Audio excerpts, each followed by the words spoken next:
আদর্শ অনুযায়ী, তার ওয়াদা অনুযায়ী, ইদান তুকফা হাম্মুক ওয়া তুগফার যামবুক, তোমার যত পেরেশানি আছে নবী সাল্লাল্লাহু আলাইহি ওয়াসাল্লাম বলেছেন এই সব পেরেশানি দূর করার জন্য এই দুরূদের আমলটা যথেষ্ট হবে ইনশাআল্লাহ। এবং গুনাহ মাফের জন্য এই দুরূদের আমলটা কি হবে? যথেষ্ট হবে। নবী করিম সাল্লাল্লাহু আলাইহি ওয়াসাল্লাম বলেছেন, মান সাল্লা আলাইয়া মাররাতান সাল্লাল্লাহু আলাইহি আশরা, যে ব্যক্তি আমার প্রতি একবার দুরূদ পাঠ করবে, আল্লাহ রাব্বুল আলামিন তার প্রতি 10 বার রহমত নাজিল করবেন। কয়বার রহমত নাজিল করবেন? আপনার জীবনে 10টি জায়গায় খুব ক্রাইসিসে পড়ে গেছেন, কোন জটিল সিচুয়েশনে মুখোমুখি হয়ে গেছেন, বিপদের মধ্যে পড়ে গেছেন, ওই জায়গায় আল্লাহর রহমত পাবেন। এরকম একবার দুরূদ পাঠ করবেন হক আদায় করে যথাযথভাবে মহব্বতের সাথে, 10 বার আপনার জীবনে আল্লাহ তাআলা অনুগ্রহ নাজিল করবেন। নবী করিম সাল্লাল্লাহু আলাইহি ওয়াসাল্লাম বলেছেন, আকসিরু আলাইয়া মিনাস সালাতি মিন ইয়াউমিল জুমআতি ওয়া লাইলাতিল জুমআহ, তোমরা জুমার দিন এবং জুমার রাতে আমার প্রতি বেশি বেশি দুরূদ পাঠ করবে, দুরূদ প্রেরণ করবে।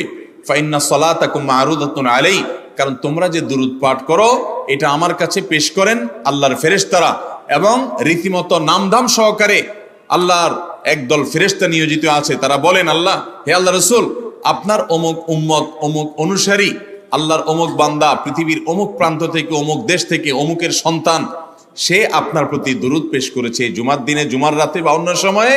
এটা নবী করিম সাল্লাল্লাহু আলাইহি ওয়াসাল্লামের কাছে রিপোর্ট দেওয়া হয় আল্লাহর নিযুক্ত ফেরেশতাদের মাধ্যমে। আপনি যখন দুরূদ পাঠ করবেন আপনার ভিতরে এই ফিল হবে যে আমি দুরূদ পাঠ করছি আর আমার নবীর কাছে এটা উপস্থাপিত হচ্ছে আমার নাম ধাম, আমার রিপোর্ট সহকারে। এই জন্য শুক্রবার দিন এবং রাত, অর্থাৎ বৃহস্পতিবার সন্ধ্যা থেকে নিয়ে শুক্রবার সন্ধ্যা পর্যন্ত এই 24 ঘন্টার মধ্যে নবী করিম সাল্লাল্লাহু আলাইহি ওয়াসাল্লামের ভাষ্য খেয়াল করেন, আকসিরু আলাই। ওলামা একরাম জানেন নবী আলাইহিস সালাম সাধারণত কোনো আমল পরিমাণে বেশি করতে বলতেন না। পরিমাণে বেশি করতে বলার মতো আমল খুব কম ইসলামে। গোটা কোরআন যদি খোলেন আপনি, পরিমাণে অধিক করতে বলা হয়েছে এরকম আমল খুব বেশি পাবেন না। তোমরা বেশি বেশি করে নামাজ পড়ো, বেশি বেশি করে রোজা রাখো, এরকম কথা কোরআন হাদিসে নাই। অবশ্যই একজন ইমানদার 5 ওয়াক্ত ফরজ নামাজের পাশাপাশি অধিক পরিমাণে নফল নামাজও পড়বেন, সেটা ভিন্ন কথা। কিন্তু কোরআনে বেশি পরিমাণে আল্লাহর জিকির করার কথা বলা হয়েছে। আর নবী করিম সাল্লাল্লাহু আলাইহি ওয়াসাল্লাম বৃহস্পতিবার সন্ধ্যা শুরু হলে শুক্রবার সন্ধ্যার আগ পর্যন্ত বেশি পরিমাণে করতে বলেছেন যে কাজটা, সেটা হলো দুরূদ শরীফের আমল। অতএব ভাইরা আমার, বৃহস্পতিবার সন্ধ্যা থেকে নিয়ে শুক্রবার সন্ধ্যা পর্যন্ত আপনি দোকানদার মানুষ, বৃহস্পতিবারে ব্যবসা করছেন, দোকানদারি করছেন, কোনো অসুবিধা নেই। আপনার অবসর সময়গুলোতে মুখ দিয়ে দুরূদ পড়তে থাকবেন। দুরূদের মধ্যে সবচেয়ে শ্রেষ্ঠ দুরূদ হলো নামাজে যেটা পড়েন, দুরূদ ইব্রাহিম। আল্লাহুম্মা সাল্লি আলা মুহাম্মদ ওয়া আলা আলি মুহাম্মদ কামা সাল্লাইতা আলা ইব্রাহিম ওয়া আলা আলি ইব্রাহিম ইন্নাকা হামিদুম। আল্লাহুম্মা বারিক আলা মুহাম্মদ ওয়া আলা আলি মুহাম্মদ কামা বারাকতা আলা ইব্রাহিম ওয়া আলা আলি ইব্রাহিম ইন্নাকা হামিদুম। তাহলে দুরূদের এই আমলটা, এটা করার জন্য আল্লাহ তাআলা এমন সহজ করে দিয়েছেন যে ওযুর প্রয়োজন নাই। আপনার ওযু নাই, তারপর আপনি দুরূদ পাঠ করতে পারবেন। এবং আপনি এই বড় দুরূদ পড়ার মতো সময় নাই, তো আপনি একেবারে সবচেয়ে সংক্ষিপ্ত দুরূদ পড়েন সাল্লাল্লাহু আলাইহি ওয়াসাল্লাম, তাতেও দুরূদ পাঠের সওয়াব পাবেন। চেষ্টা করব তো ইনশাআল্লাহ। শুক্রবার আসবে, দুরূদ বেশি বেশি করে পাঠ করব। আপনি দোকানে কাজ করেন, আপনার দোকানে আপনার সহকর্মী আরো কাজের লোক আছে, আপনি সবাইকে স্মরণ করাবার জন্য নিজে জোরে জোরে দুরূদ শরীফ পড়বেন এবং বলবেন যে শুক্রবার শুরু হয়ে গেছে, সবাই দুরূদ শরীফের আমল করো। ভাইরা আমার, আমি আমার জীবনের কথা বলতে পারি। আমার জীবনে ওই যে হাদিসের উপরে ইয়াকিন এবং বিশ্বাস আলহামদুলিল্লাহ ছিল, আমার জীবনে আমি অনেকবার দেখেছি এরকম জটিল পরিস্থিতি হয়েছে যে দেয়ালে পিঠ থেকে গেছে, নড়ার জায়গা নাই, আর কোন আপাত দৃষ্টি থেকে এই বিপদ থেকে উদ্ধারের কোনো পথ নাই। দুরুদ, ইস্তেগফার, দোয়া ইউনুস, এই 3 আমল পাশাপাশি ইয়া জাল জালালি ওয়াল ইকরাম, এই 4টা জিনিসকে এমন ভাবে ধরছে, বিশেষ করে দুরুদ, স্পেশালি সারাক্ষণ দুরুদ। আল্লাহ রাব্বুল আলামিন এমন ভাবে সহযোগিতা করেছেন, এমন ভাবে উদ্ধার করেছেন যে কল্পনা করলে অবাক লাগে এখন যে এটা কিভাবে সম্ভব। ভাইরা আমার, এক সাহাবী নবী করিম সাল্লাল্লাহু আলাইহি ওয়াসাল্লামের কাছে এসে বলছে, ইয়া রাসূলুল্লাহ, আমি যে দোয়া করি এই দোয়ার মধ্যে আমি নিজের জন্য করব, আমার ছেলে মেয়ের জন্য করব, অনেক কিছু করব, এটা সেটা, রিজিক চাইবো, সুস্থতা চাইবো, অনেক কিছুই তো আল্লাহর কাছে চাইবো। আপনি তো আল্লাহর রাসূল, আপনার জন্য দোয়া করলে আমাদেরই লাভ, একবার দোয়া করলে আল্লাহ 10 বার রহমত নাজিল করবেন, তো আপনার জন্য আমার দোয়ার ভিতরে কত পার্সেন্ট রাখবো? সাহাবী বারবার বিভিন্ন পার্সেন্টেজ বলছিলেন যে 3 ভাগের 1 ভাগ আপনার জন্য রাখি ইয়া রাসূলুল্লাহ, অর্ধেক রাখি, আরো বেশি করে রাখি। তিনি যত বলছেন নবী করিম সাল্লাল্লাহু আলাইহি সাল্লাম আরো বাড়ানোর জন্য তাকে উৎসাহ দিচ্ছিলেন। এক পর্যায়ে যখন তিনি বললেন ইয়া রাসূলুল্লাহ, আমি আমার কোন দোয়ার সবটুকু যখন আপনার জন্য নিবেদন করব, আমি কোন একবার যখন দোয়া করব, দোয়া শুধু আপনার জন্যই করব যখন, অর্থাৎ পিওর দরুদ যখন পড়বো, নিজের জন্য আর কিছু চাইবো না, শুধু আপনার জন্যই যদি চাই কোনোবার, তাহলে তখন নবী করিম সাল্লাল্লাহু আলাইহি সাল্লাম বলেছেন ইদান তুকফা হাম্মুক ওয়া তুগফার যামবুক, তাহলে তোমার সকল পেরেশানি থেকে উদ্ধারের জন্য এই দরুদটাই যথেষ্ট হয়ে যাবে, এবং তোমার সকল গুনাহ মাফের জন্য এটা যথেষ্ট হয়ে যাবে। মোহতারাম হাজরিন, দুরুদের আমলটা এত সুন্দর আমল, কিন্তু আবার তাড়াহুড়া করে পড়বেন না সাল্লাল্লাহু আলাইহি সাল্লাম সাল্লাল্লাহু আলাইহি সাল্লাম সাল্লাল্লাহু আলাইহি সাল্লাম সাল্লাল্লাহু আলাইহি সাল্লাম সংখ্যা বাড়ানোর জন্য হুলস্থুল করে পড়লেন না, মুহাব্বতের সাথে সাল্লাল্লাহু আলাইহি ওয়াসাল্লাম সাল্লাল্লাহু আলাইহি ওয়াসাল্লাম আল্লাহুম্মা সাল্লি আলা মুহাম্মদ, অর্থ বুঝে বুঝে আল্লাহুম্মা সাল্লি আলা মুহাম্মদ মানে কি, আল্লাহ আপনি মুহাম্মদের প্রতি শান্তি বর্ষণ করুন। আরে ভাই, মুহাম্মদ সাল্লাল্লাহু আলাইহি ওয়াসাল্লামের প্রতি আল্লাহ তাআলা শান্তি এমনি বর্ষণ করবে, আপনি আমি দোয়া করলেও করবে, না করলেও।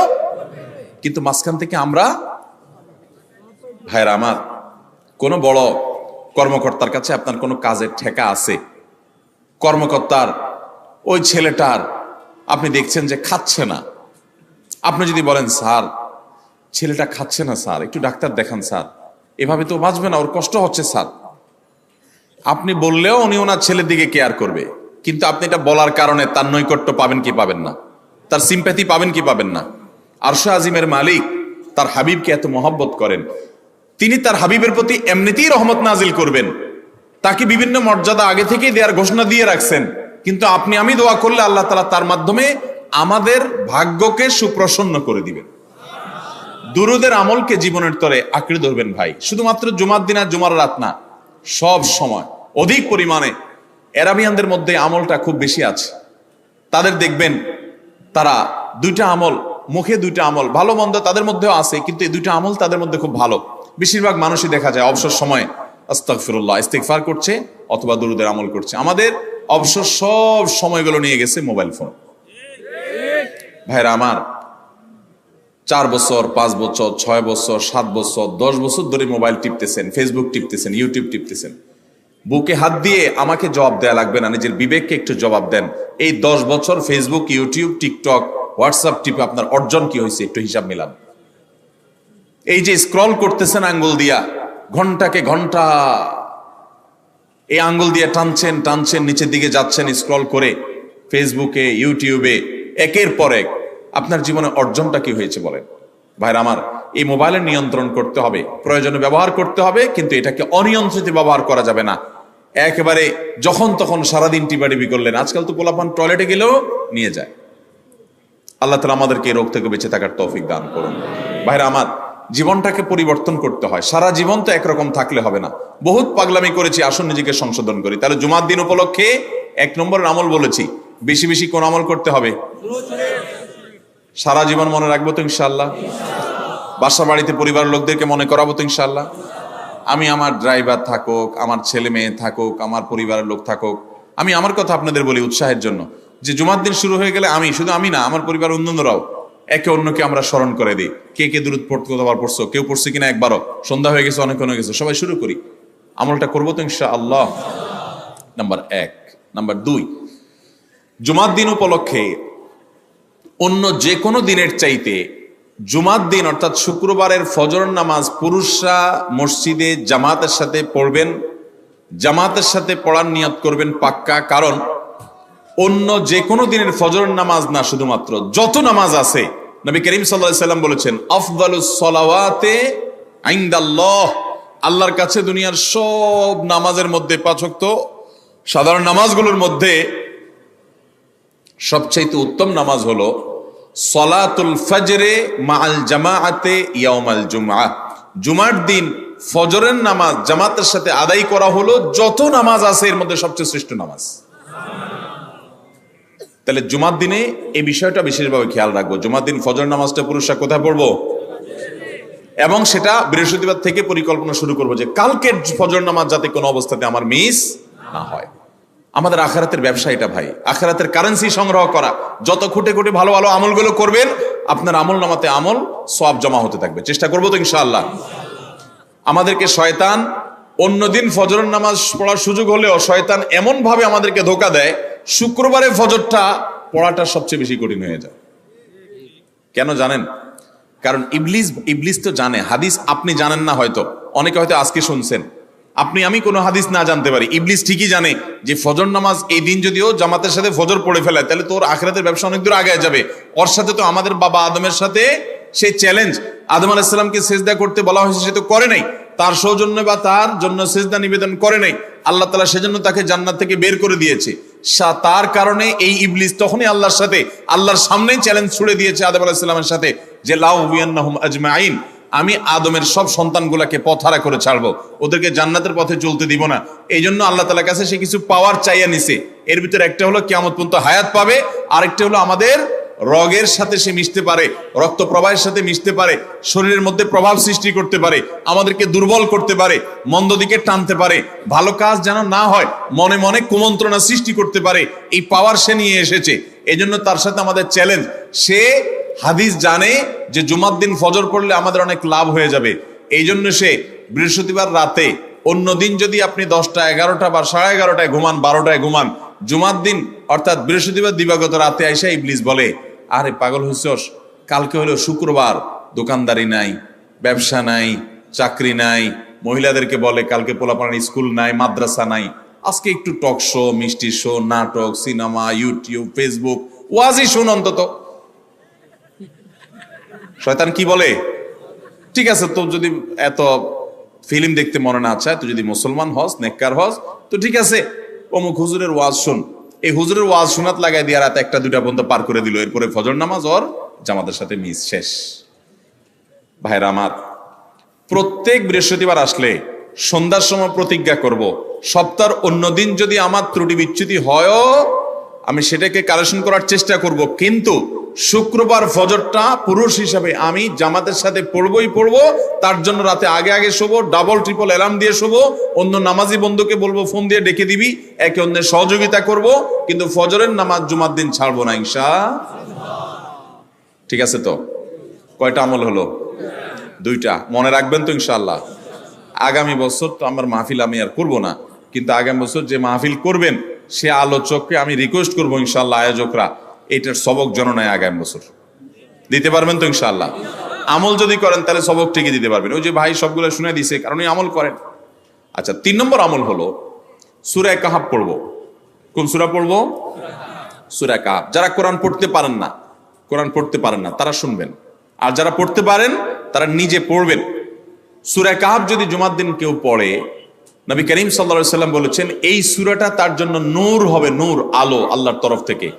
কিয়ামতের ময়দানে ভয়াবহ গুটগুটে অন্ধকার হবে। কিয়ামতের একটা ভয়াবহ শাস্তি হলো অন্ধকারের শাস্তি।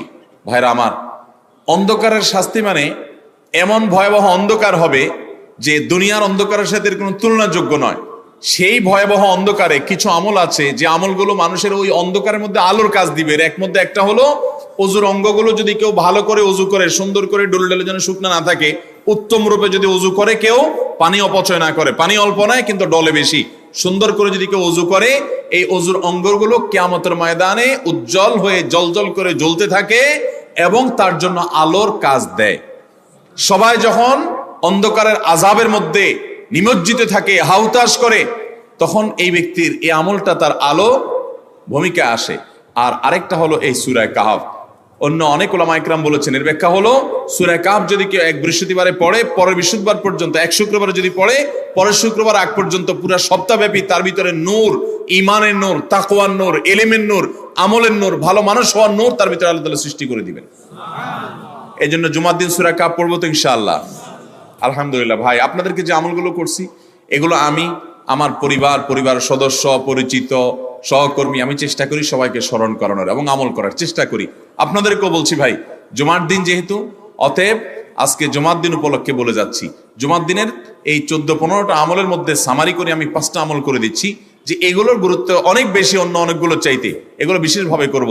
তাহলে এর মধ্যে প্রথমটা চলে গেল দুরুদ বেশি বেশি করে পড়বো, দ্বিতীয়টা হলো জুমার দিনের ফজর নামাজ কোন অবস্থাতে জামাতের সাথে পড়া মিস করবো না, কারণ নবী সাল্লাল্লাহু আলাইহি ওয়াসাল্লাম বলেছেন সকল নামাজের মধ্যে সবচেয়ে সেরা উত্তম শ্রেষ্ঠ নামাজ অর্থাৎ ওয়াক্তিয়া নামাজের মধ্যে সবচেয়ে শ্রেষ্ঠ নামাজ হলো জুমার দিনের ফজরের নামাজ জামাতের সাথে পড়া।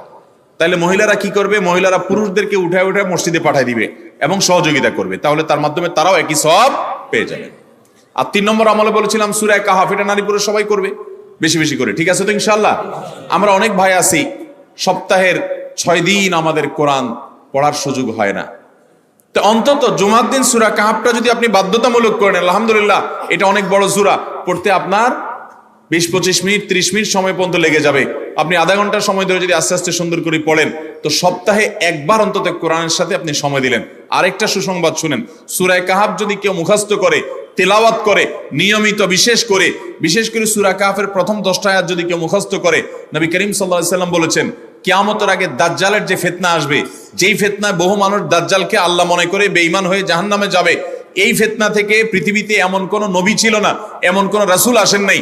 এই মানব ইতিহাসের প্রথম মানুষ আদম আলাইহিস সালাম থেকে নিয়ে আমাদের মুহাম্মদ সাল্লাল্লাহু আলাইহি সাল্লাম পর্যন্ত এই লক্ষ লক্ষ যত নবী রাসূল এসেছে, সমস্ত নবী রাসূলরা একটা ব্যাপারে সাবধান করে গেছেন, দাজ্জাল আসবে, যে দাজ্জালের হাতে পাওয়ার থাকবে এত বেশি, অলৌকিকত্ব থাকবে এত বেশি, সে মরা মানুষকে জিন্দা করে ফেলবে, জিন্দা মানুষকে বলবে সে মরে যাবে, তার হাতেই সব কন্ট্রোলিং পাওয়ার থাকবে, দুনিয়ার সমস্ত রিজিক তার হাতে কক্ষিগত থাকবে, এমন পাওয়ার থাকবে তাকে দেখে মানুষ বলবে হ্যাঁ এই তো আল্লাহ, এই তো সবকিছু পারে, বেঈমান হয়ে যাবে। এই দাজ্জালের ফিতনায় তোমরা পড়বা না, বেঁচে থাকবা। বুদ্ধি দিয়া বিবেক দিয়ে মানুষ বাঁচতে পারবে না। দাজ্জালের ফিতনা থেকে বাঁচার জন্য সকল নবী রাসূলরা এর জন্য সাবধান করেছেন। আমাদের নবী সাল্লাল্লাহু আলাইহি সাল্লাম নামাজের শেষ বৈঠকে দোয়া মাসুরের জায়গায় একটা দোয়া পড়তেন, আল্লাহুম্মা ইন্নী আউযু বিকা মিন আযাবিন নার ওয়া আযাবিল কবর ওয়া আউযু বিকা মিন ফিতনাতিল মাহইয়া ওয়াল মামাত ওয়া আউযু বিকা মিন শাররি ফিতনাতিল মাসীহিদ দাজ্জাল। আল্লাহ আপনার কাছে দাজ্জালের ফিতনা থেকে পানা চাই। 1450 বছর হয়ে গেছে, এখনো দাজ্জালের আবির্ভাব হয় নাই, হবে কিয়ামতের আগে।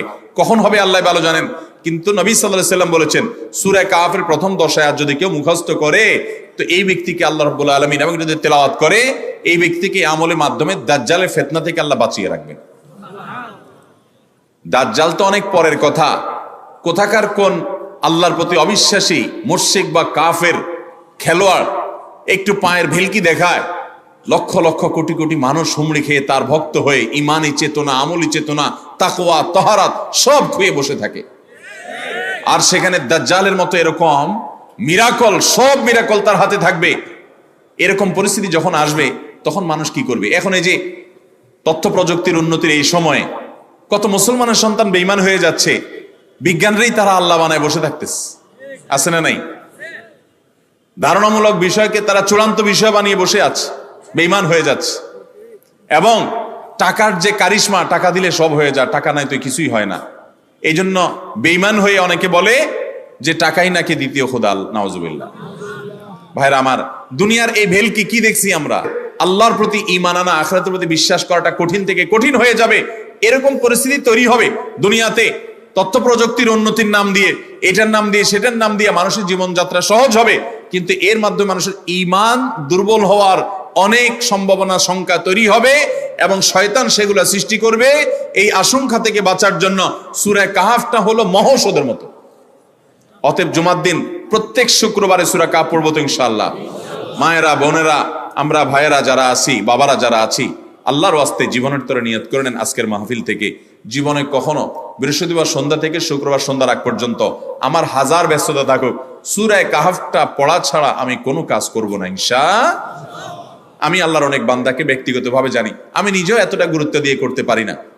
অনেক বড় সরকারি কর্মকর্তা, অনেক বড় পদের নাম আমি বলবো না, আমাকে বলে ভাই আমি মাগরিবের পর, ব্যক্তিগতভাবে আমি জানি উনি খুব সৎ মানুষ, সব মানুষ একরকম হয় না, সৎ মানুষ। উনি বললেন ভাই মাগরিবের পরে আমার ফ্যামিলির সব বাচ্চা কাচ্চা সবাইকে আমি বলি, আমি ব্যস্ত থাকলেও বলি যে মাগরিবের পরে আগে সবাই সূরা কাহাফটা পড়ে ফেলো, এরপর অন্য সব আমল। আমরাও চেষ্টা করবো না ইনশাআল্লাহ। কয়টা আমল গেল? 3টা, আর 2টা আছে। 4 নম্বর আমল হলো, দুনিয়াতে যত ফজিলতপূর্ণ আমল আছে এর মধ্যে সবচেয়ে বেশি ফজিলতপূর্ণ আমল এটা। খুব সহজ আমলটা, খুব সহজ, প্রত্যেক শুক্রবার আমরা এটা করতে পারি। আমলটা হলো, নবী করিম সাল্লাল্লাহু আলাইহি সাল্লাম বলেছেন, মান বাক্কারা ইয়াউমাল জুমআতি ওয়াবতাকার, যে ব্যক্তি জুমার দিন আগে আগে ঘুম থেকে উঠবে, ভোরে ঘুম থেকে উঠবে, ওই যে ফজর নামাজ পড়তে হবে, যে তাহাজ্জুদ পড়তে পারলে আরো ভালো, এবং মসজিদে আগে আগে যাবে। তাহলে আগে আগে ঘুম থেকে উঠবে, সবাইকে বাসার ডেকে দিবে, আগে আগে ঘুম থেকে উঠাবে। ওয়াগাসসালা ওয়াগতাসাল, ফরজ গোসল হলে ফরজ গোসল করবে, উত্তম রূপে গোসল করবে, ভালো করে গোসল করবে জুমার দিন। ওয়ামাশা ওয়ালাম ইয়ারকাব, জুমার নামাজের জন্য পায়ে হেঁটে মসজিদে যাবে, বাহনে চড়বে না। কেউ যদি মাজুর হয় সে বাহনে চড়লেও চলবে, কিন্তু সাধারণ যারা সুস্থ আছেন পায়ে হেঁটে মসজিদে যাবেন, বাহনে চড়লেন না। জুমার দিনের কথা, জুমার নামাজের কথা। ওয়াদানা মিনাল ইমামে ওয়ালাম ইয়ালগু, ইমামের কাছাকাছি গিয়ে বসবে, দূরে না, যত কাছে যেতে পারে, একদম সামনের কাতার ইমামের কাছাকাছি গিয়ে বসবে, কোনো অনর্থক কথা বলবে না, দুনিয়াবি কথা বলবে না, বেহুদি কাজ করবে না। ওখানে গিয়ে যতক্ষণ সময় পাবে জিকির, আজকার, তেলাওয়াত, তাসবিহ, দোয়া, রোনাজারি, কান্নাকাটি, বই পড়া, দিনী কাজ করা, এর মধ্যে সে কাটাবে নিজেকে। এই কয়েকটা কাজ যদি করে, তাহলে কাজ কয়টা হলো? আগে আগে ঘুম থেকে উঠা, ওই যে ফজর নামাজ জামাতের সাথে পড়া ইত্যাদি, গোসল করা উত্তম রূপে, আর পায়ে হেঁটে মসজিদে যাওয়া, বাহনে না চড়া। 4 নম্বর হলো ইমামের কাছাকাছি গিয়ে বসা, কোনো অনর্থক কাজ না করা। এই 4টা কাজ যদি কেউ জুমার দিনে করে, নবী করিম সাল্লাল্লাহু আলাইহি সাল্লাম বলেছেন, ওই ব্যক্তি বাসা থেকে মসজিদ পর্যন্ত যে আসলো, যতগুলো পা ফেলবে, যতগুলো স্টেপ ফেলবে, যতগুলো কদম দিবে, প্রতিটা কদমের বিনিময়ে আল্লাহ রাব্বুল আলামিন তার অ্যাকাউন্টে, তার আমল নামাতে 1 বছর রাত জেগে, সারা রাত জেগে তাহাজ্জুদ নামাজ পড়লে, এবং 1 বছর সারা দিন, প্রত্যেকটা দিন পুরা বছর জুড়ে নফল রোজা রাখলে যে পরিমাণ সওয়াব পাইতো, 1 বছর নফল রোজা, 1 বছর রাতভর জেগে তাহাজ্জুদের নামাজ পড়ার সওয়াব মাত্র একটা কদম ফেলার বিনিময়ে দিবেন। তাহলে আপনার বাসা থেকে যদি মসজিদে আসতে 100টা কদম হয়, 100 বছরের নফল নামাজ, 100 বছরের নফল রোজা, আপনি এটার সওয়াব আপনার অ্যাকাউন্টে জুমার দিন মাত্র 4টা কাজ করার মাধ্যমে আপনি পেয়ে যাবেন। এবং এটি অনেক হাদিস বিশ্লেষকগণ বলেছেন, কোরআন হাদিসে বহু ফজিলতের কথাই বলা আছে। এত বিপুল পরিমাণে, এত অধিক পরিমাণে সওয়াবের কথা যে কারো বাসা থেকে অনেকের আছে যেতে 500 স্টেপ পড়বে। 500 স্টেপ পড়লে কতটুকু হয়? সামান্য একটু জায়গা যেতে 500 কদম হয়ে যায়। অনেকের বাসা থেকে যেতে 500 কদম পড়ে, 300 কদম হয়।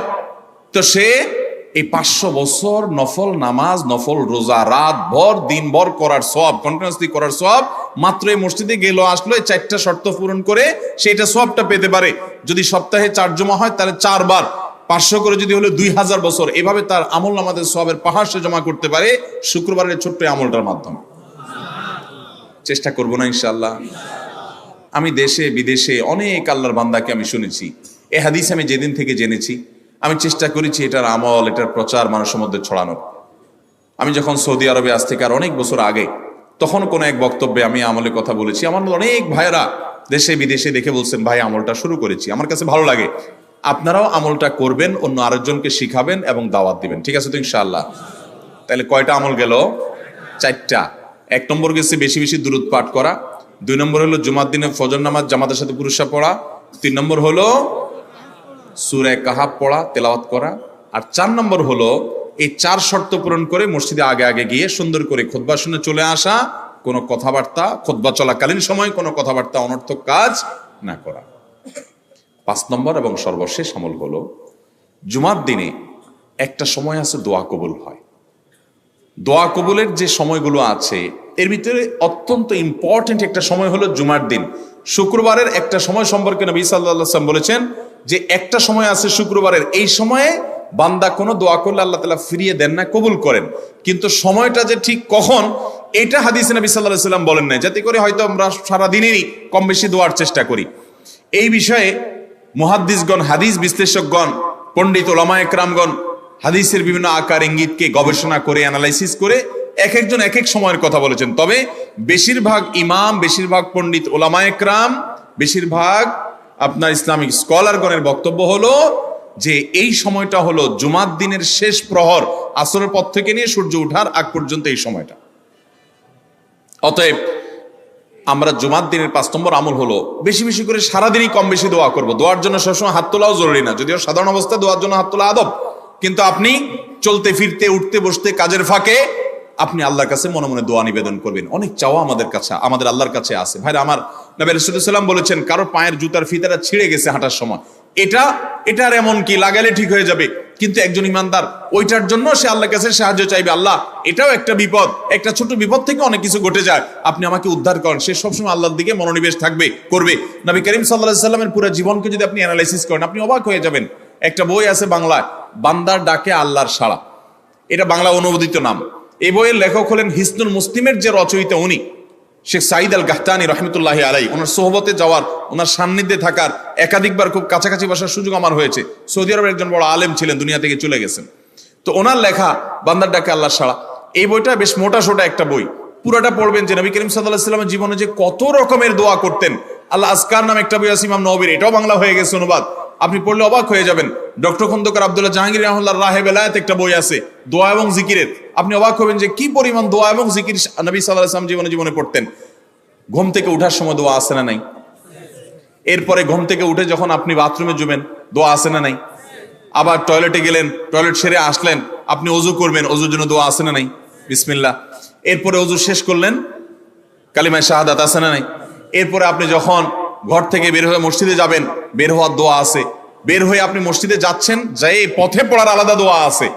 এরপরে আপনি মসজিদে প্রবেশ করবেন, তার জন্য দোয়া আছে। মসজিদে ঢুকার পরে মসজিদে ঢুকার নামাজ আছে। এরপরে মসজিদে নামাজ বন্দেগী ইবাদত জিকির করে বের হচ্ছেন, সেটার জন্য আবার দোয়া আছে। আবার আপনি যাচ্ছেন, কাজকর্মে যাচ্ছেন, বাজারে যাচ্ছেন, সেটার দোয়া আছে। স্ত্রী সহবাস করার সময় দোয়া আছে। দোয়া নাই, জিকির নাই, এমন কোনো মুহূর্ত ইমানদারের জীবনে থাকতে পারে না। নবী করিম সাল্লাল্লাহু আলাইহি ওয়াসাল্লাম এই পরিমাণ দোয়া করতেন। এই জন্য ভাইরা, দোয়া যদি সবসময় করতে কষ্ট হয় হাত তুলতে, আপনি হাত তোলা ছাড়া শুক্রবারে দোয়া করেন, দোয়াটা অনেক বেশি করা দরকার। আমাদের কত জিনিস আল্লাহর কাছে চাইতে হয়, আমরা আল্লাহর কাছে চাই না। পেটে অসুখ হয়েছে, আমরা ডাক্তারের কথা মাথায় আগে আসে, আপনি ওষুধ খান, ওষুধ খাওয়া সুন্নত, কিন্তু ইমানদার সবকিছুর আগে আল্লাহর কথা স্মরণ করবে এবং আল্লাহর কাছে বলবে, আল্লাহ আপনি সহজ করে দেন। আপনার অসুখ হয়েছে, সবকিছুর আগে নাপার কথা মনে আসে, আরে ভাই প্যারাসিটামলের কথা মনে আসে, এটা দোষের না, কিন্তু আপনার মনে আগে আসতে হবে যে নবী সাল্লাল্লাহু আলাইহি ওয়াসাল্লাম দোয়া শিক্ষা দিয়েছেন, যদি কেউ ব্যথার জায়গায় হাত দেয় এবং পরে আউযু বিইজ্জাতিল্লাহি ওয়া কুদরাতিহি মিন শাররি মা আজিদু ওয়া হাজির, আল্লাহ রাব্বুল আলামিন তার ব্যথা দূর করে দিবেন। এক সাহাবী এই হাদিসের উপর আমল করে তৎক্ষণাৎ তার ব্যথা দূর করেছেন। শুধু ইয়াকিনের অভাব, শুধু বিশ্বাসের অভাব, ঈমানের অভাব। তাহলে আমাদের আল্লাহর দিকে মনোনিবেশ করতে হবে দোয়ার জন্য বেশি বেশি। তাহলে শুক্রবারে 5 নম্বর আমল হলো বেশি বেশি কি করবো? ইনশাআল্লাহ দোয়া, বেশি বেশি দোয়া করবেন, উঠতে বসতে চলতে ফিরতে। বিশেষভাবে সূর্য ডুবার আগের যে সময়টা শুক্রবার, অর্থাৎ দিনের শেষ সময়টা, বিশেষভাবে আল্লাহ তাআলার কাছে দোয়া করব। ঠিক আছে তো ইনশাআল্লাহ? কয়টা আমল বললাম? 5টা আমল। 1, বেশি বেশি দুরূদ। 2, ফজর নামাজ জামাতের সাথে পড়া পুরুষরা, মহিলারা অক্তমত পড়বেন, পুরুষদেরকে পাঠিয়ে দিবেন মসজিদে। 3, সূরা কাফ পড়বেন। 4, আগে ঘুম থেকে উঠে উত্তম রূপে গোসল করে মসজিদে আগে আগে গিয়ে পায়ে হেঁটে গিয়ে সামনে ইমাম সাহেবের কাছাকাছি গিয়ে বসা, অনর্থক কথা কাজ না করা, তেলাওয়াত জিকির আজকারের মশগুল থেকে নামাজটা পড়ে বের হয়ে আসা, এই কাজ। নাম্বার 5, দোয়া করা, বিশেষ করে দিনের শেষ প্রহরে। আমল করবো তো ইনশাআল্লাহ? মনে থাকবো তো ইনশাআল্লাহ? আমরা প্রয়োজনে বাসায় গিয়ে একটা কাগজে নোট করে ফেলবো, লিখে এরপরে ওয়ালে টাঙ্গায় দিবেন বাসায়, যে জুমার দিন এই 5 কাজ আমি ছাড়বো না। আপনি যদি মনেও না থাকে, আপনার যদি ভুলেও যান, আপনি এই কাগজ আপনাকে মনে করাবে ইনশাআল্লাহ। বাসার ফ্যামিলির লোকদের সাথে শেয়ার করবেন, জুমার দিন হুজুর বলেছেন, আমি একটু আমার মন থেকে বলিনি, এগুলো সব কোরআন হাদিসের কথা বলেছি আপনাদেরকে। কোরআন হাদিসের আলোকে 5টা আমলের কথা বলেছেন, বিশেষভাবে জুমার দিন আমি 5টা আমল করবই করব। ভাইরা আমার, প্রত্যেক জুমার দিন যদি আপনি একটু ইমানের রিচার্জ করেন, ইনশাআল্লাহ সারা সপ্তাহ আপনার জন্য সেটা উপকারে আসবে। চেষ্টা করবো তো ইনশাআল্লাহ? এবং দোকানে অফিসে টাঙ্গায় রাখবেন। যারা এই টাঙ্গায় রাখার আমলটা করবেন, আয়োজক যারা আছেন, আপনাদের কাছে আমার অনুরোধ, যে ভাইরা এই কাজটা করছেন, ওনারা যদি আয়োজকদের মাধ্যমে ছবিটা আমার কাছে পাঠাইতে পারেন, আমার অফিসে নিয়ে আমি ইনশাআল্লাহ নিজে হাতে তাদের পুরস্কার দেব। বিশেষ করে এই মাহফিলের লোক যারা আছেন আজকের, আয়োজকদের মাধ্যমে। আল্লাহ তাআলা এই আমলগুলো আমাকে আপনাকে আমাদের সবাইকে করার তৌফিক দান করুন। আমল মনে রাখবো তো ইনশাআল্লাহ? আমল করবো তো ইনশাআল্লাহ? মেয়েদের মডেলিং বোরকা পর্দার জন্য কতটুকু জায়েজ? আপনারা অনেকে বোরকা বিক্রি করেন না, এখানে আছে না? ভাইরা আমার, যে সমস্ত বোরকার মধ্যে কারুকার্য আছে অনেক বেশি, বোরকার মধ্যে আবার মডেলিং হয়, অবাক করা বিষয়। কিয়ামতের আগে যে আসলে আরো কত কিছু হবে। এই বোরকার উপরে যদি মডেলিং কারুকার্য হয়, চাকচিক্য হয়, বোরকা যদি খুব টাইট ফিট হয়, বোরকা যদি এমন হয় যে বোরকা বরং পুরুষের দৃষ্টিকে আরো বেশি আকর্ষণ করে, তাহলে এই বোরকা ঢাকার জন্য আরেকটা বোরকা লাগবে, তা না হলে পর্দা হবে।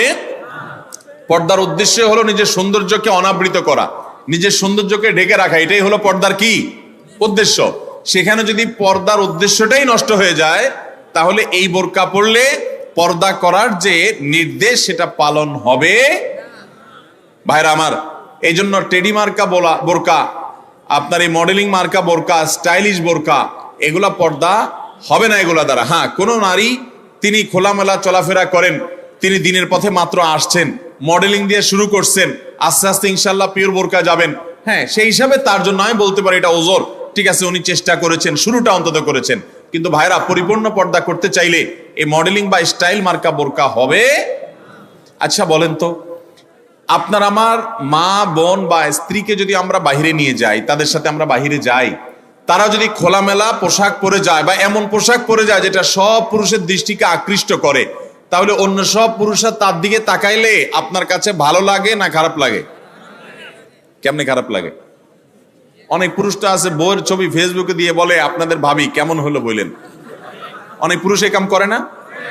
ফেসবুকে আবার কমেন্টে নিচে দিয়া দোস্তরা লেখে, দোস্ত ভাবি অনেক সুন্দর মাশাআল্লাহ, আবার মাশাআল্লাহ লেখে।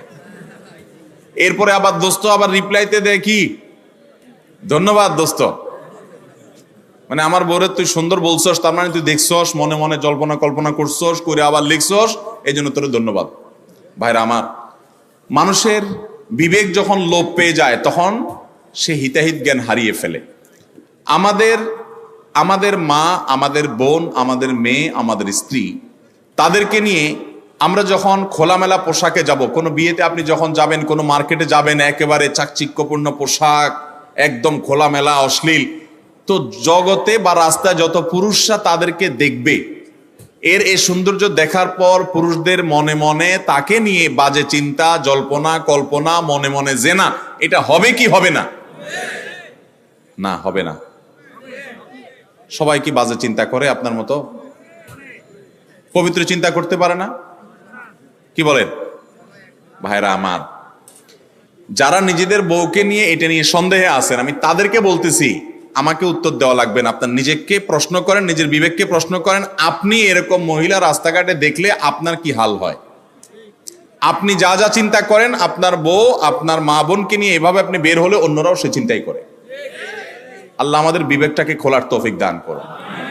আমি মিডল ইস্টে, বিশেষ করে সৌদি আরবে অনেক মানুষ দেখছি, দিনদারির নামগন্ধ নয়, টাকার নিচে সে জুব্বা পরে, হারাম কাজ করে, বিড়ি খায়, সিগারেট খায়, 2 নম্বরই করে, মানে মুসলমান হিসেবে কোনো ভালো মুসলমান না। কিন্তু গল্লির ঠাওয়ার ঠিক আছে, জায়গা মতো সে একেবারে সুসের মতো সোজা, বইয়ের ব্যাপারে পরিপূর্ণ পর্দা মেনটেন করে, কোনো রাষ্ট্রীয় নির্দেশের কারণে না। বেশিরভাগ পুরুষরা এটা করে এই জন্য, কারণ সে জানে তো সে নিজে অন্যের মেয়েকে খোলামেলা দেখলে কি জল্পনা কল্পনা তার মনে আসে সে জানে, অতএব তার স্ত্রীকে নিয়ে গেলে অন্যরা কি জল্পনা করবে সে জানে, এই জন্য তার আত্মসম্মান বোধের জায়গা থেকে সেটা করে। মুসলমান নারী, তার ভিতরে আত্মসম্মান বোধ থাকবে যে আমাকে নিয়ে মানুষ বাজে চিন্তা করবে, জল্পনা কল্পনা করবে, নোংরা চিন্তা করবে, এটা কোনো নারী করতে দিতে পারে। একজন খোলামেলা বেপর্দা নারীকে দেখে যত মানুষ মনে মনে তাকে জেনা করে, সে মনের কথাগুলো তো মানুষ বলতো, এই নারী জুতা দিয়ে পিটতে পিটতে রাস্তা যাইত, কিন্তু সে মনে মনে মানুষের এই জেনার কাজ সে করে যাচ্ছে। আল্লাহ আমাদেরকে পর্দার গুরুত্ব বোঝার তৌফিক দান করুন। এটা নারীর জন্য অসম্মান না, এটা নারীর জন্য বরং সম্মানের, এটা নারীর ইজ্জত রক্ষার জন্য সবচেয়ে বড় মাধ্যম। আমাদের সেকুলার, অতি সেকুলার, উগ্র নাস্তিক বন্ধুরা বলে যে হুজুরদের মনটাই খারাপ, এই বেটারা বলে মহিলা দেখতে বলে তাদের বলে অবস্থা খারাপ হয়, এই বেটাদের চরিত্রই খারাপ। অর্থাৎ আমাদের এই ভাইরা যারা এই সমালোচনা করতেছেন, আমাদের এই ভাইগুলোর দ্বারা মনে হচ্ছে যে ওনাদের মনের ভিতরে কোনো এই সমস্ত বাজে চিন্তা আসে না, ওনাদের মনটা একদম ফেরেশতার মতো পবিত্র। এরকম যাদের কোনো চিন্তা জল্পনা কল্পনা আসে না, এরা হয় মিথ্যুক আর না হলে রুগী। হয় এগুলারে ডাক্তার দেখাইতে হবে, পুরুষত্বের ঘাটতি আছে, আর নাহলে মিথ্যুক। আল্লাহ তাআলা সৃষ্টি করেছেন এভাবে, তোমার কোনো মনে চিন্তাই বাজে আসে না, তোমার মতো এই অসুস্থ মানুষ, তোমার তো হাসপাতালে ভর্তি হওয়া উচিত। আল্লাহ রাব্বুল আলামিন আমাদেরকে পর্দার গুরুত্ব বোঝার তৌফিক দান করুন।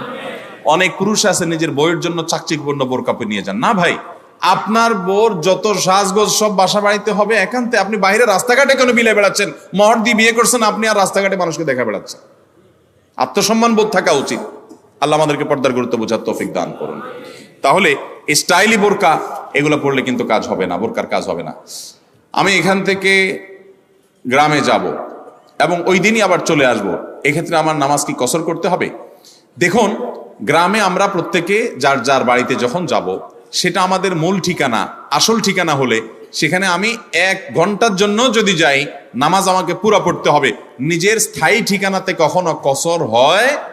পথে কসর হবে। বাড়িতে যখন চলে গেছেন, আপনার বাড়ি কুমিল্লাতে, আপনার বাড়ি চট্টগ্রামে, আপনার বাড়ি বগুড়াতে বা খুলনাতে বা সিলেটে, আপনার বাড়ি যেখানেই হোক না কেন, যখন সফরের দূরত্ব হবে, নিজের স্থায়ী ঠিকানায় 1 ঘন্টার জন্য যদি যান, সেখানে পুরো নামাজ পড়তে হবে, কসর চলবে।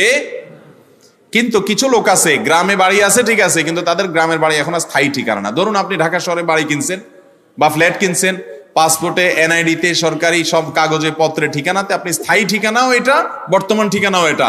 গ্রামের বাড়ি আছে কিন্তু ওটা আপনার স্থায়ীও না, বর্তমান ঠিকানাও না, জাস্ট বেড়াইতে যান, ভাই বেড়াদাররা আছে, অন্যরা আছে, তাহলে ওইটাতে আপনি গেস্ট, সেখানে আপনি কসর পড়বেন। এবং এটা আপনার স্থায়ী এবং বর্তমান ঠিকানা হলে, অনেকে আছে বাড়িতে জমি জমা আছে, শুধুমাত্র থাকার ঘর বাড়িও নাই এবং ভাগযোগ হয়ে গেছে, সে শুধু গেস্ট হিসেবে যায়, ভাইদের মেহমান হয়ে যায়, তাহলে সে কসর পড়বে। আর না হলে স্থায়ী ঠিকানায় গেলে 1 ঘন্টার জন্য সে কি করতে হবে? পুরো নামাজ পড়তে হবে, যদি স্থায়ী ঠিকানা হয় তার গ্রাম। এরপরে প্রশ্ন হলো, আমি অনেকবার তওবা করেছি, প্রত্যেকবারই ভঙ্গ হয়েছে, তাহলে কি আমি মুনাফিক হয়ে গেছি? না ভাই, তওবা হওয়ার পর তওবা ভেঙে যাওয়াটা অস্বাভাবিক নয়। আপনারা খুশি হবেন শুনে, আমাদের রব আল্লাহ রাব্বুল আলামিনের একটা গুণবাচক নাম হলো তাওয়াব। কি নাম ভাই? তাওয়াবের মানে জানেন? আল্লাহু আকবার। রিপিটেডলি, বারবার যিনি বান্দার তওবা কবুল করেন।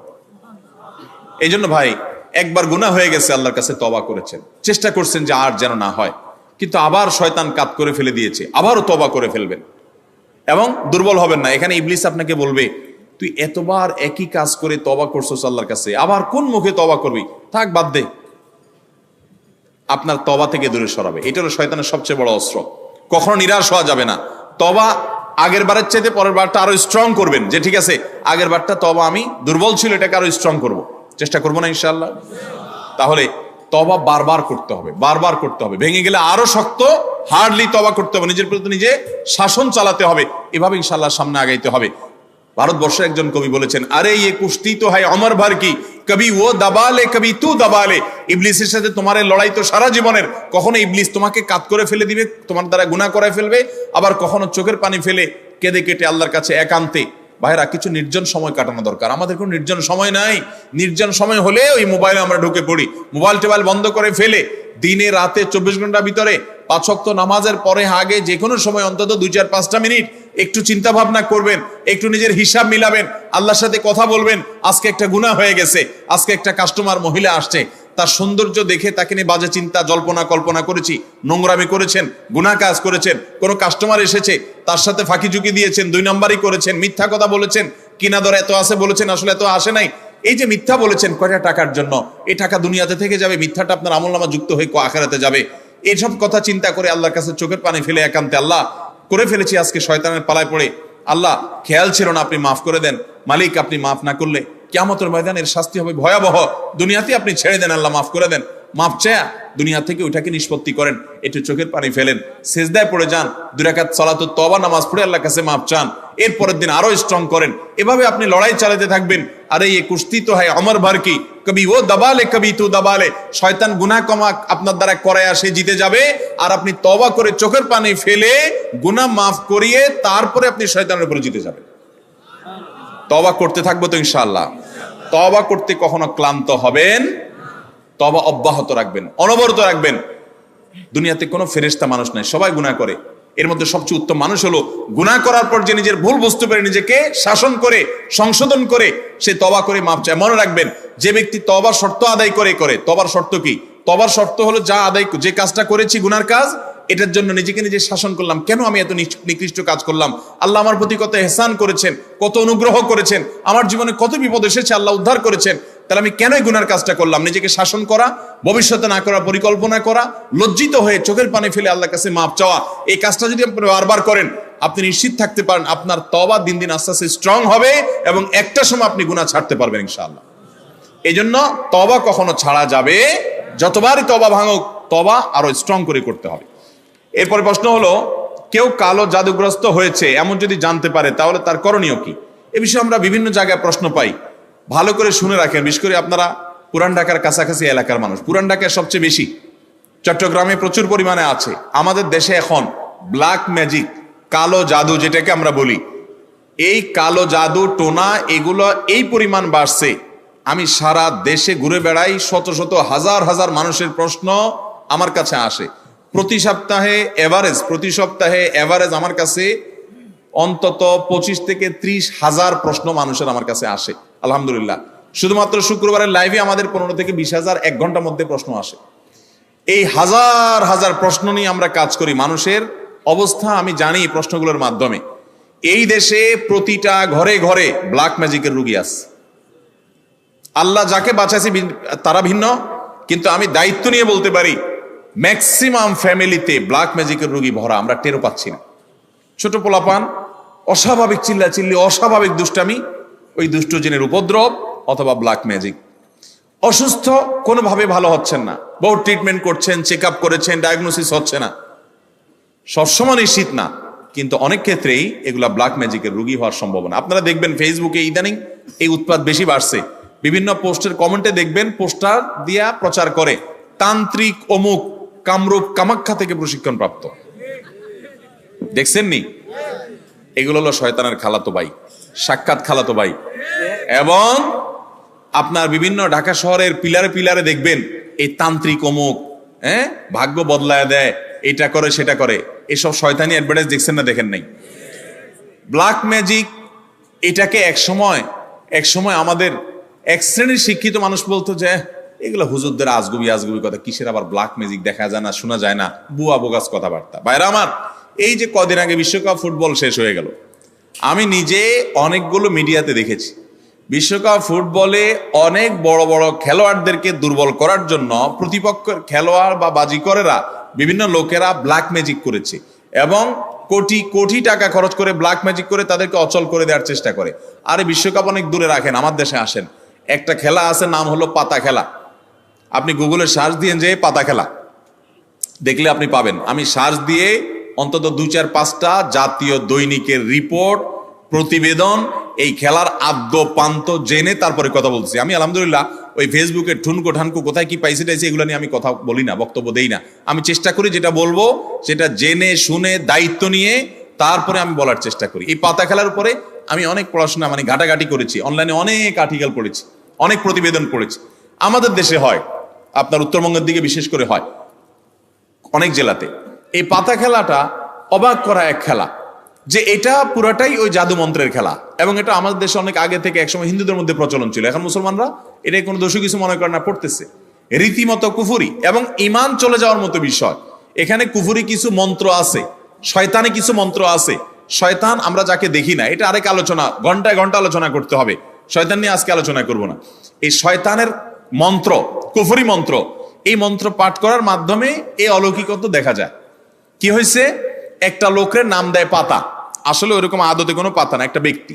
তো ওই ব্যক্তিকে দূর থেকে একজন জাদুকর সে মাটিতে এরকম মন্ত্র পড়ে, ওই যে যারে নাম দিছে পাতা তার, সে নিজেও জাদুকর, তার কাজ হলো সে মন্ত্র পড়ে পড়ে নিজেকে এক জায়গায় ধরে রাখবে। আর এর কাজ হলো ওরে মন্ত্র পড়ে পড়ে একটা দাগ দেওয়া আছে, দাগ পর্যন্ত নিয়ে আসবে, টেনে নিয়ে আসবে মন্ত্রের কারণে। অবাক করা বিষয় না? এবং সত্যি আনতে পারে, এ মন্ত্র দিয়ে আনে, তো আনলে এই জাদুকর জিতে যায়, আর যদি টিকে যায় তাহলে সে জিতে যায়। এই পাতা খেলা বাংলাদেশে অনেক এলাকাতে বেশ বহুল প্রচলিত, হাজার হাজার মানুষ উপভোগ করে। এই যে কুফুরি কালাম পড়ে অনেক অলৌকিক কাজ করা যায়। একটা আস্ত সুস্থ মানুষ অসুস্থ হয়ে একদম কবর পর্যন্ত চলে যাবে, আপনি টেরও পাবেন না, ভয়াবহ রোগ হবে এই ব্ল্যাক ম্যাজিকের কারণে। কালো জাদু, এটা যে বললাম খেলোয়াড়দেরকে পর্যন্ত করা হয়। এটা আমাদের দেশে ঘরে ঘরে। আপনি বাঁচতে চান, নাম্বার 1, আপনার ঘরকে কোরআন দিয়ে আলোকিত করতে হবে। ভাইরা আমার, আমি বিভিন্ন সময় বলার চেষ্টা করি, আপনি ইমানদার হিসেবে, মুসলমান হিসেবে আপনার মধ্যে শয়তান মাঝে মধ্যে সন্দেহ ঢুকায় যে ইসলাম আসলে সত্য কিনা, না হুজুররা এসব বকওয়াস কথা বলে টলে। আপনার ইমানের মধ্যে যদি কোনো প্রকার সংশয় শয়তান সৃষ্টি করতে চায়, আমি আপনাকে দায়িত্ব নিয়ে আল্লাহর শপথ করে বলতে পারি, এই কোরআন হলো এমন এক জীবন্ত মিরাকল, জীবন্ত মুজিজা। এই কোরআনের অলৌকিকত্ব দেখার পর আপনি ঈমান আনতে বাধ্য হবেন। পৃথিবীতে যত বেঈমান মুসলমান হয়, যত কাফেররা ঈমান আনে, তাদের বেশিরভাগ দেখবেন এই কোরআন যখন নির্মোহভাবে আগাগোড়া পড়ে ফেলে, সে এর কাছে মাথা নত করা ছাড়া কোনো উপায় থাকে না। ওমর রাদিয়াল্লাহু তাআলা আনহুর মতো জাদ্রেল মানুষ যাচ্ছিলেন নবী করিম সাল্লাল্লাহু আলাইহি ওয়াসাল্লামকে হত্যা করার জন্য, বোনের বাসায় যায় দেখে বোন তেলাওয়াত করতেছে, আওয়াজ শুধু শুনছে, তেলাওয়াত শুনেই পাগল হয়ে গেছে। আরে এ তো সাধারণ কোনো কথা না, আকৃষ্ট হয়ে গেছেন। তরবারি হাতে নিয়ে নবী সাল্লাল্লাহু আলাইহি ওয়াসাল্লামের দরবারে চলে গেছেন। সাহাবীরা তো ঠেকাইতে আছে, নবী সাল্লাল্লাহু আলাইহি ওয়াসাল্লাম তো জানেন ওহী পাঠাইছে আল্লাহ তাআলা, বলে আসতে দাও, ঠেকায়ও না। গেছে হত্যা করার জন্য, ঈমান নিয়ে ফিরে চলে আসছে কোরআনের কারণে। মুসলমানদের বাসা বাড়িতে আজকাল কোরআন তেলাওয়াত হয় না। আপনার বাসা বাড়িতে কোরআন তেলাওয়াত চালু করেন, আওয়াজ দিয়ে, উচ্চস্বরে, মনে মনে না, আওয়াজ দিয়ে কোরআন তেলাওয়াত চালু করেন, কোরআন পড়েন এবং অডিও চালায় রাখেন। ব্ল্যাক ম্যাজিক, দুষ্টজিনের উপদ্রব থেকে বাঁচার জন্য এটা মহা ঔষধ। বিশেষ করে একটা সূরা, সূরা বাকারা জোরে জোরে নিজেরা তেলাওয়াত করেন। তেলাওয়াত করতে পারেন না তো অডিও চালায় রাখেন। সূরা বাকারার তেলাওয়াত যত বেশি ভাষায় চালু করে রাখবেন, নবী সাল্লাল্লাহু আলাইহি ওয়াসাল্লাম হাদিসে বলা আছে দুষ্টজিন এবং শয়তান ভাষায় প্রভাব ফেলতে পারবে না। এক। দ্বিতীয় আমল, তাহলে